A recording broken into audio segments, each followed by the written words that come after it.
Alright, here we go. The final adventure in the Against the Shadow Cycle and the Ezra Numenor.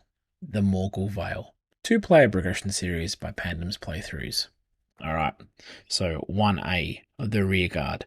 Lord Elcaron and Faramir have been captured by the forces of Minas Morgul. You pursue the captors eastward into the dreaded Vale. So we set Elcaron, Nazgul, and the White Bridge aside. We add to the tower, Merzag, and Morgul Vale to the staging area. Merzag cannot leave play unless destroyed. If Merzag is defeated, advance to the next stage. You're betrayed. Lord Elcaron has revealed himself as in league with the enemy. A large Uruk, Merzag, has been left in charge with finishing you off, while Faramir is rushed ahead to the Dead City. To the tower, cannot leave the staging area, remove Faramir from the game. If 10 points are added to the tower, we lose. GG. Merzag, 302527, Orc Uruk captain. After he attacks, he reveals the top card of the encounter deck, and if it's an enemy, he adds in against us. Morgul Vale 3/3, and at the end of the round, each player returns one enemy with him to the staging area. So that's pretty spicy.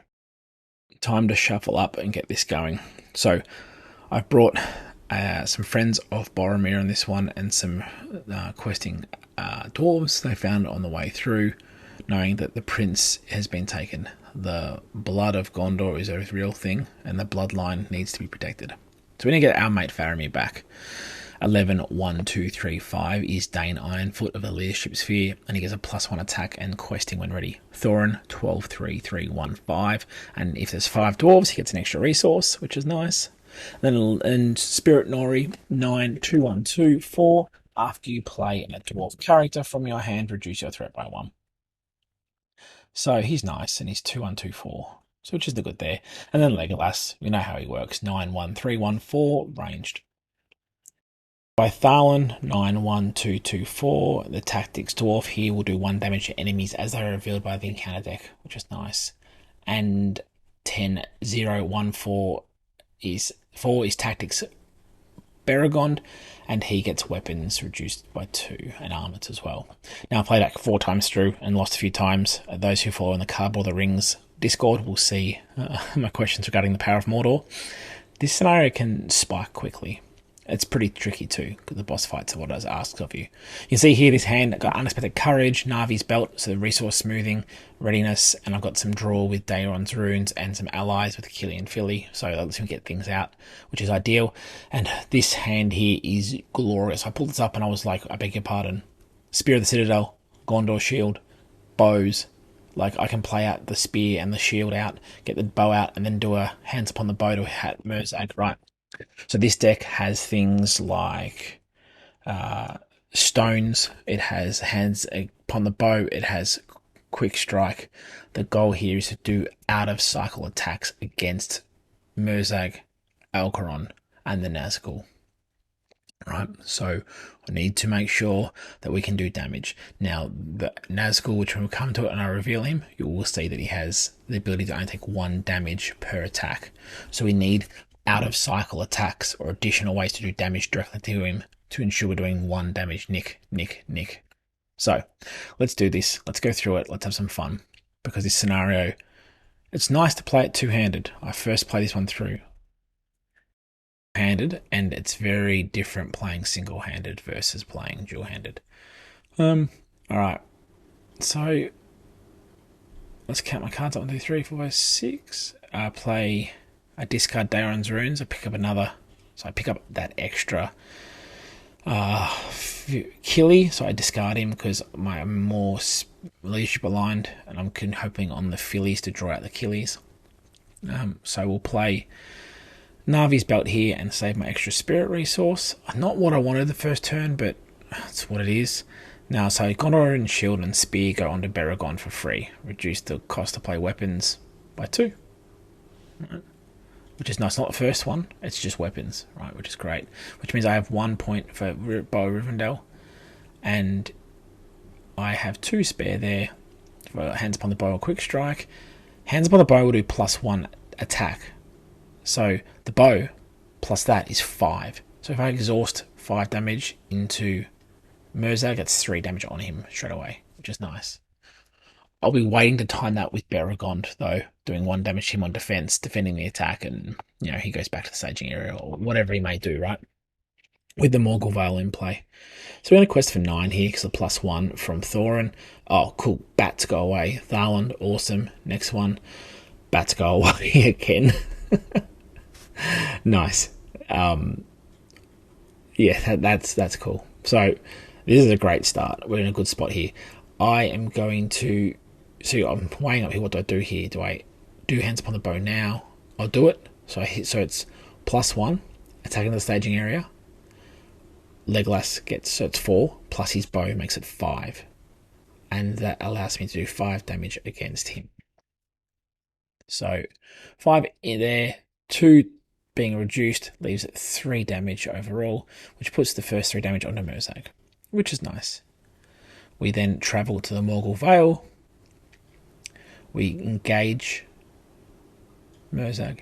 We draw a card, so when he attacks, reveal a top card, and if the enemy doesn't count, great. So it's all after he attacks, so we do the shadow first, then resolve it, right? Cool, Power of Mortal, that goes away, that's beautiful. It's not going to go away, thank you. This deck doesn't have anything to deal with Power of Mortal, so we will die if that happens again. Merzag takes a damage from Beregond defending, and we take the 5 because his defense is 6 thanks to the shield, and we're okay there, which is good. So that's me done for that round. That was a quick round, and let's see this for next turn. Alright, so let's tidy up. Let's go through this here. Ready up. So I should draw a card first. I play Unexpected Courage on this other side here against Nori, which is nice. That's what the 2 resources are for. I draw my card up, and I will look at this and go, okay, what can we do here to play what we need to play? Hands Upon the Bow here will kill Merzag, because Legolas is doing 5 damage, reducing that down to 2. He's on 4 out of 7. Right, I'm weighing up, do I do this in the quest phase? Do I wait to see what comes out of the encounter deck to trigger the next phase? Because next phase we'll see Alcaron come in. Right, and do I do that before quest phase? Do I do it before travelling? Like, these are the things I need to weigh up. It's not like he manipulates the game state where we skip the travelling phase or ignore encounters. Right, so I'm just doing the cost accounting here. I'm like, oh no, that's right. It all works here. So I'm just doing the math in my head, going through this here. I'll keep the resource back on. I'll keep Hands Upon the Bow in my hand. However, I will play the Defender Ramas to help me deal with this, just in case I get multiple enemies, right? Okay. So let's quest with Thalon. So +2 because it's dwarves with the Dane, not just dwarves you control. So we're going to quest for 10 off 3 characters, which is pretty nice.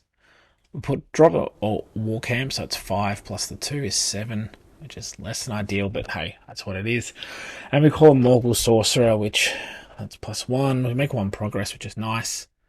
Not too bad. So we've got 1 progress on the Morgul Vale.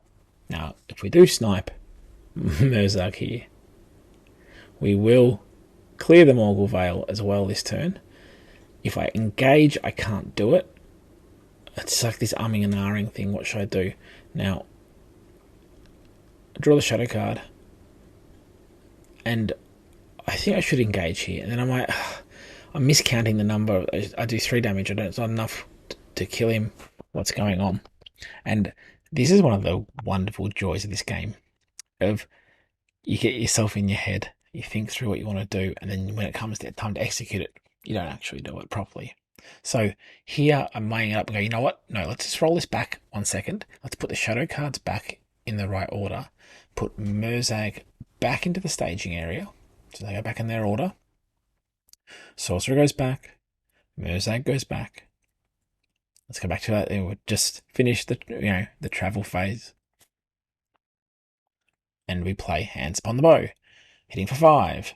3, 2, that means 2 taken off, so 3 goes through, which is 7. There we go. So 3 from the first Hands Upon the Bow, 1 defending from Beregond, 3 from the second Hands Upon the Bow. This kills Merzag. So I remove Merzag. Oh, the 1 damage goes on the Sorcerer because of Thalon.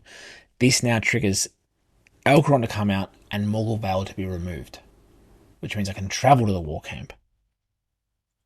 So timing is important. So technically right now I should be taking my hand up to, it doesn't matter with this here in terms of that's removed from the stage at the same time. However, right this second is when I should be putting Alcaron in. Yeah, I'm doing it now. And placing in 2A. 2A. You have defeated the great Merzag and his kin. There is no time for rest as you follow family deeper into the Vale. Soon you find the traitor Alcaron blocking a road with a grimace of anger, formerly handsome face. Out comes Alcaron, which is a 10, 3, 4, 3, 5. When he attacks, add 1 progress token to the tower. When he's dealt a shadow that doesn't resolve, deal him another card. Or he attacks again. You have defeated the great Merzag and his kin. There is no time to rest as you follow Faramir deeper into the Vale. Soon as you find the traitor Alcaron blocking the road, a grimace for anger on his formerly handsome face. By 1,000 fawn drakes, small guy, you do tempt my patience, he sneers. So he cannot leave play unless destroyed. If Alcaron is defeated, move to the next stage. So we have Alcaron now in the staging area along with the Sorcerer. They will attack this turn, right? So we make some clearance there. I've got to remove those 3 on the wall camp. Those 3 tokens, which shouldn't be there. I'm not counting them, but they shouldn't be there. Alcaron gets a shadow card. So I need to defend this attack here. The tricky part with Alcaron is that the fact that when he deals a shadow card that whiffs, it just becomes a little tricky because he makes an additional attack and you deal another shadow card. So if you get unlucky and get the opposite of a shadow train, if you don't get any shadows, he's doing lots of little attacks. Which that shadow card there dealt him back to the staging area. And the defense here is a 3 against +1, makes it 4, which Ramas takes it and is able to defend without dying, which is nice. No jump block today. I think Defender of Ramas is my favourite tactics hero, and you put a spear on him too, and it becomes very nice. If I get another spear, it will go onto him. Alright. So the Sorcerer's there. Away we go. I should have placed 1 token onto the tower there with Alcaron. That's okay. Let's say it's 2. We still okay. We clear. Spoiler alert, we clear the game with 5. So if it's 6, we should be fine.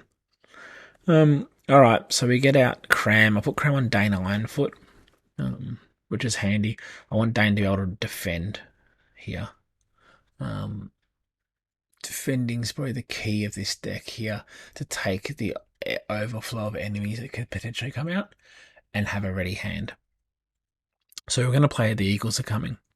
Top 5 cards. Oh, super. There's a Vassal of the Windlord, a Wind Guardian, sorry, and the one that attacks and the one that defends.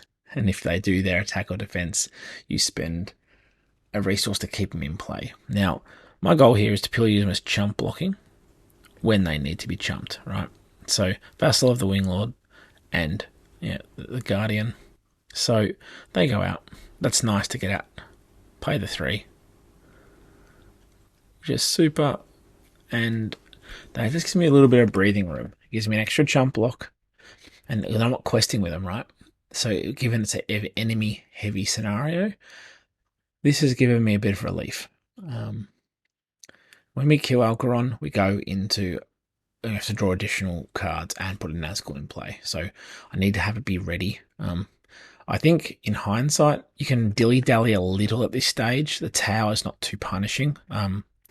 So the Master Sorcerer there is destroyed, which is nice. And away we go there.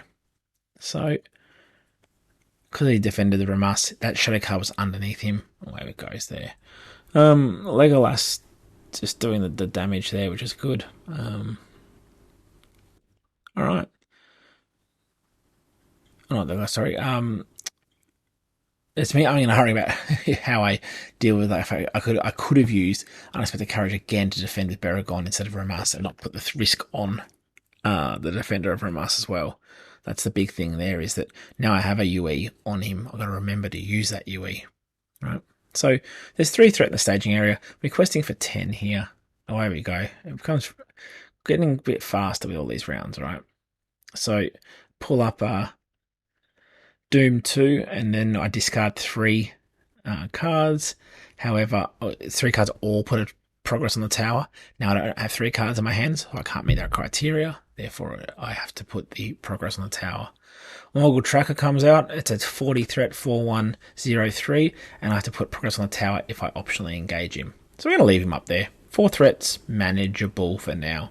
Got a pretty heavy deck in terms of spirit. It's going to depend on making sure I can keep the orcs away and managed, and still without having to over commit my questing, because I don't make progress. I need to kill enemies here, so I'm gonna balance it out, like quest just enough and keep allies and heroes ready to attack.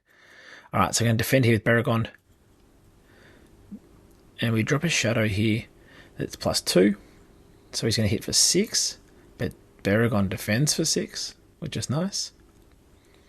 So we're fine, which is actually kind of nice. Oh, but actually, it's +3. That's right. It's for each value on the tower, right? So it's 3. So it's 7. He takes 1 damage. A bit of maths there. They're all good there, and so this is where we slowly are doing more and more damage to him. However, because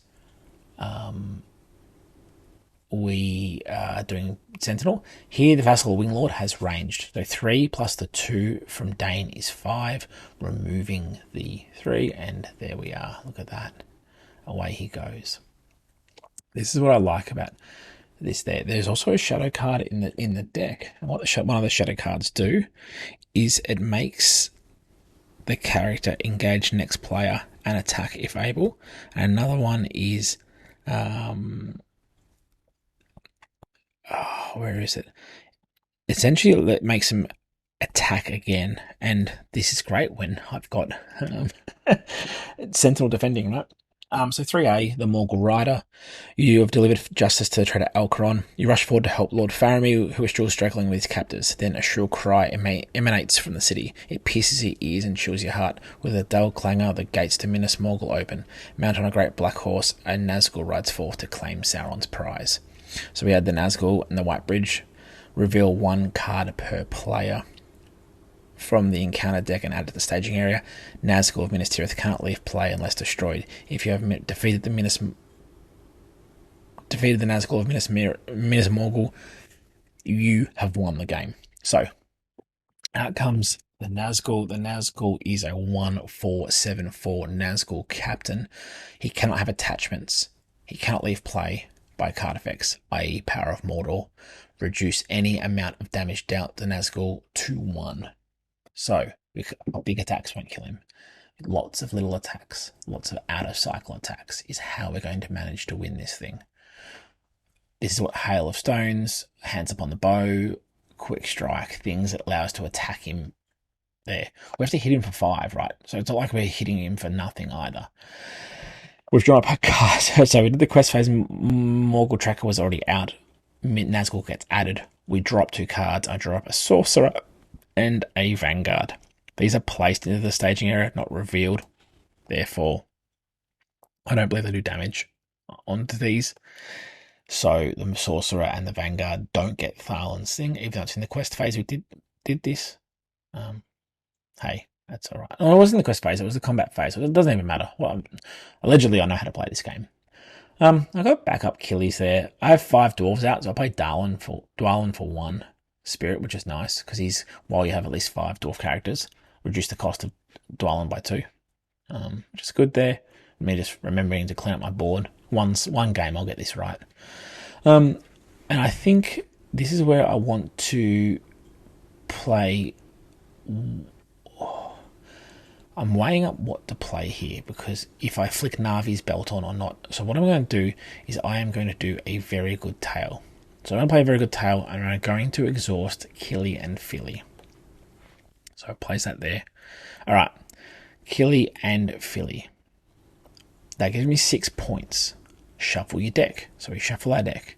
This is where now we are allowed to shuffle our deck, pick the 5 cards. We can choose any combination of allies up to the value of exhausted hero characters. to place them in play. Right, so this is one of the big things about this deck that I find really, really enjoyable. So I place it there. All right, so what we're going to do here is pick up our cards. So 5, 1, 2, nothing yet. Gloin, okay, 3. Oh, sweet. Okay, so I've got the Longbeard, Elder, and Gloin. They can come in. So this is a quick way you can see here by discarding those cards that go away.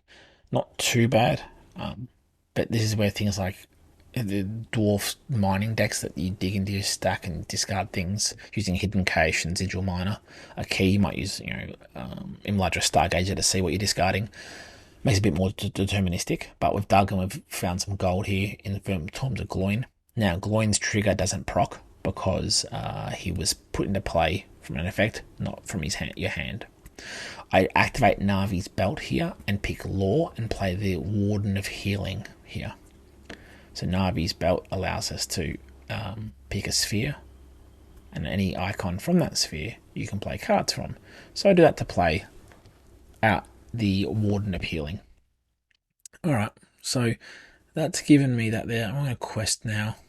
I have a lot to deal with here. So I've got Orc Vanguard, Nazgul Soldier, and I need to draw 2 more cards this turn. So I know already I have Whitebridge at 4, Morgul Tracker, and even though it was 5 on the tower, where the 1 attack before from Alcaron wasn't there, I increased my threat by 1 extra. I'm still totally fine. I finished the scenario, again a spoiler alert, on 44 and 40 respectively, or 40 and 44. So if it was 41 and 45 or 42 and 46, it would have been fine. Alright, so Gloin, Longbeard, Nori, Thor, and Tharlan come out. I draw 2 cards now. Now this is one of the busiest staging areas I've had in a little while. I'm just reiterating my counting here. So 4 from Thor and 3 from Nori and Eldar and Gloin. So 3, 6, 9, 13, 14, 15. So I'm equal to what's staging area now. So I'm hoping for things that are low. If I get 2 8s, 2 4s here, I'm struggle town. Alright, so let's see what we do here. Let's go. So Morgul Road comes out, and this is lovely. Yeah, so we've got 2 Morgul Roads up there. Whitebridge. I'm under questing for 4 or 5 if the recording is accurate. And so I'd be on 42. It's not too bad. Okay, so let's see what we can do to deal with the ring race. We need to get rid of things quickly. The goal here is, can we finish this in 2 or 3 turns? That's all we've got really left anyway, because things just start adding up. So I'm going to optionally engage the Orc Vanguard, and then everything else and then the Sorcerer. Because if I option engage the Tracker, even if it's going to come to me naturally, I will cop a +1 on the tower. The Morgul Road is nice, where the Morgul Road is a 2 threat, 5 quest point location. However, when you defeat it, it has the wonderful text that says, after Morgul Road leaves players in explored location, the first player may remove 1 progress from the tower or deal 1 damage to an enemy in play. They're like little reprieves. Now, this is perfect for now, because what allows me to do here is to say, okay, I am going to attack the Nazgul for 1s. So you can see here he attacks Beregond, hits Beregond for 7. It says here, do the damage, cool, I do 1 damage from the Spear of the Citadel, and it says move to the Bodyguard Shadow effect, says move, attacking enemy engages the next player and makes immediate attack if able. So the immediate attack if able now means the Nazgul, after taking a damage from there, moves to here and attacks. And this kind of screws me up, because I was hoping to dwell into Sentinel across, right, or something like that. So 7 damage against 6 from Beregond, put the 1 damage on. In this action window here, I am going to heal with Warden of Healing, use Unexpected Courage on Beregond, and defend again, right? So defending again here. Holy moly, okay, so it's +1 for each Shadow card note, which means it hits for 8, which means 2 damage goes through. So that very clutch heal from the Warden of Healing has kept Beregond, the Captain of Gondor, alive. Holy BBs. But one more damage goes on to Nazgul of Minas Morgul, right? Okay, let's resolve the rest of the cards that are in here. So, Defender of Ramas is going to be... sorry, the Morgul Tracker is going to be defending against Dwalin. So, 2 damage, draw extra cards here. Unfortunately, if it was something else, he would have survived that, which I was hoping for. Have a 1+2 plus the... is enough to kill him. What's the other cards there? So, Morgul kills Dwalin, and then I've got here the War Party, which is hitting for like 8. It's just, the War Party is insane. The Vanguard, the Orc Vanguard is just hitting it for 8 against a defender there. Defend that jump block. It draws a shadow card, which doesn't, or 2 extra shadow cards, does nothing there, which is fine. And away we go. Struth. Okay. Now defending here with Dane. So 3 against Dane's 3. That's fine. I'm going to use Cram to ready him. Right, super. So up he comes. And you can see here, now that goes on back onto Thalon. So Gloin, that token there. So I've got Morgul, Sorcerer here, and Dane in the same area. Now I've got... what do I want to do here? I've got Legolas here.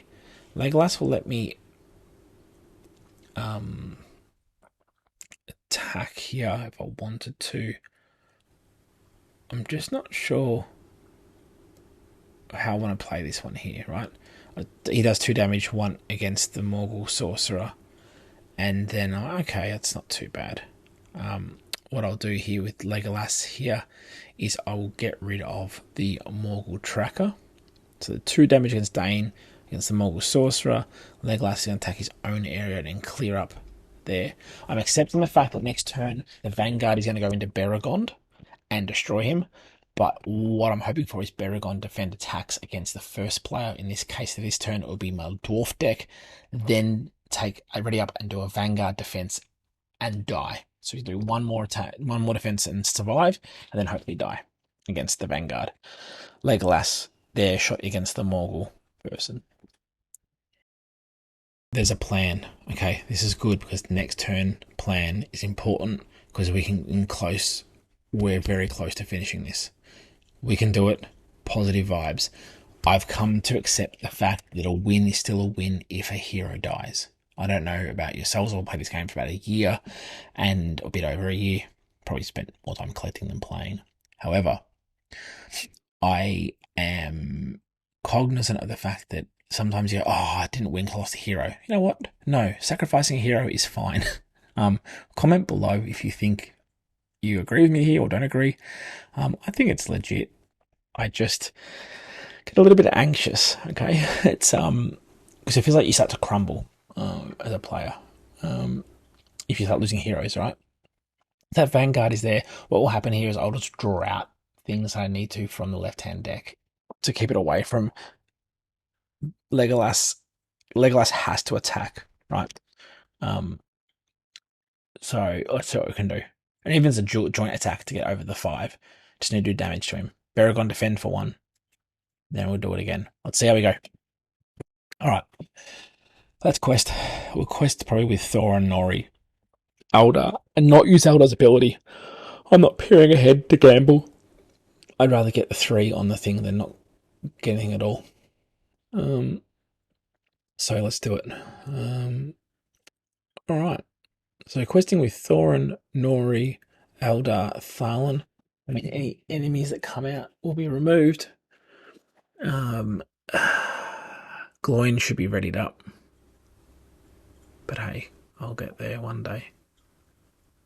So first player tokens on the left. Thalon's going along. Alright. So Gloin's not going. Okay, pop in the 3rd road. Another Morgul Tracker. Okay.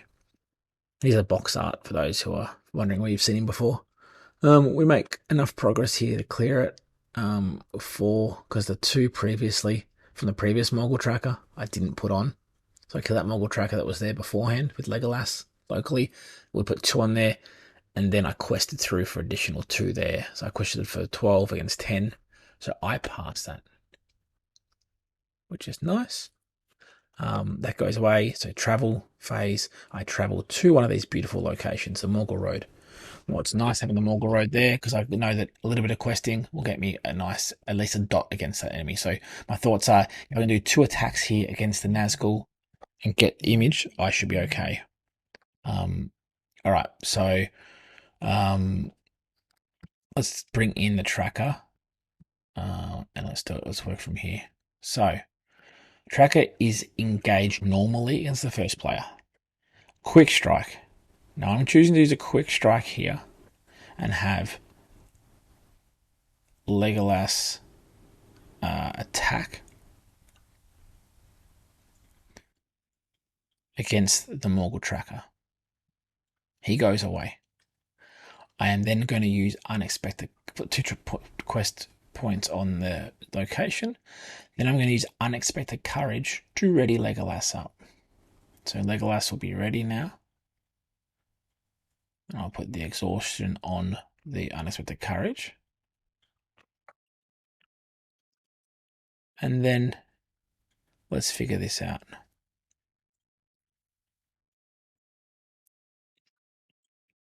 Here's me thinking I just did a hands upon the bow, but no, I didn't. All right, so we're going to defend, draw the shadow cards. So put the shadow card onto the sorcerer and the Minas Morgul. Nazgul, I do from highest to lowest based on player order. Yeah. All right, so we can defend this one with Beregond.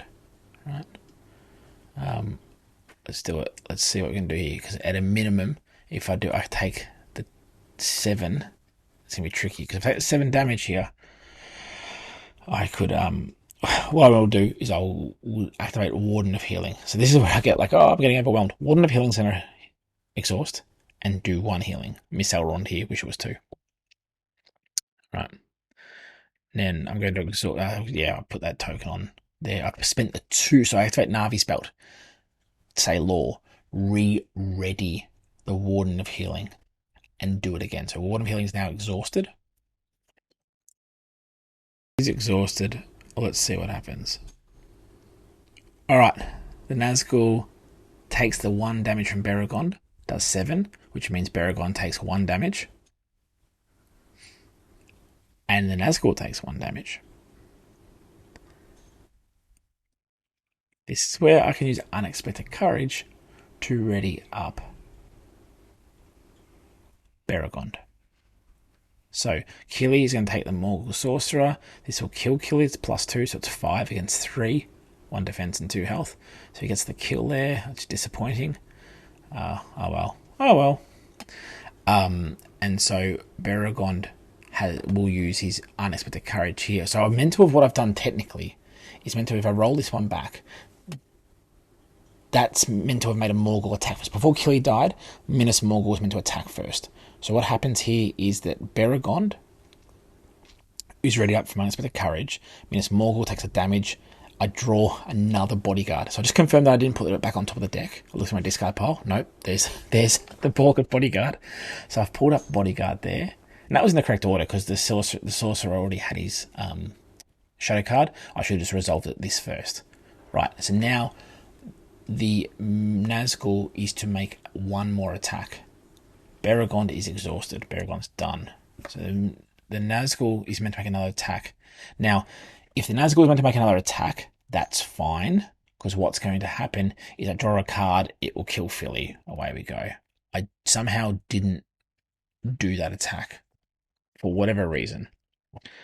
I know that I'm very, very close. So the Nazgul is meant to make an immediate attack. So we know that that card that's sitting under the Mordor Sorcerer is Orc Arbalistas. So this is, I finish it this round. That is +2 damage. It would have killed Philly completely, and that would have been fine. So we know that the game state's valid. Morgul Sorcerer is there. Cool. We'll pipe another round here. This is where I defend. Yeah, this is where he. So from that attack, the Nazgul killed Beregond. Right, that's fine. Beregond's done a good job of doing dot damage here. So here I can have Legolas and Dane attack. So Philly would have died from an attack that didn't happen with the Nazgul. Dane and Legolas attack for 4, 5, 6 into the Nazgul, and that will kill the Nazgul. The Nazgul does 1 more damage, is removed from play, and that is an instant win. So that is the Morgul Vale. You can see here, you got 2 moderate boss fights and a big boss fight with some hampered conditioning. Bring alternate damage sources. Do your best. It is a hard quest, but a very fun quest, and a good quest to put the rest of the Heirs of Numenor and Against the Shadow behind us. Stay tuned for the next, where I review the cycle as a whole, and we start to move on to the Ringmaker cycle. All right, talk soon. See ya.